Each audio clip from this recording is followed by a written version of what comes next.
right, you guys, today I have a giveaway for you. It is the Westcott 14-inch professional dusting brush. It comes with horsehair, fine quality 2-inch bristles. And let me show you how you're going to use this and why you might want this.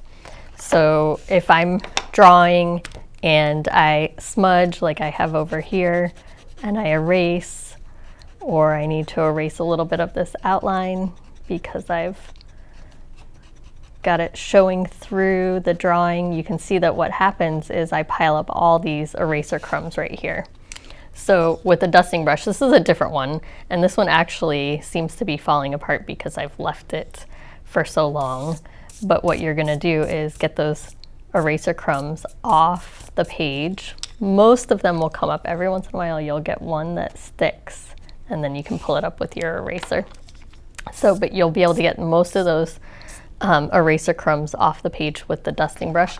This one is great though because it's even larger. It's 14 inches, so you can see it's a much larger brush. It's going to cover your whole page, unlike this one that's little and I have to kind of whisk it back and forth more. So stay tuned for the details and the rules of the giveaway, and I'm excited to see this go out to somebody, one of you viewers.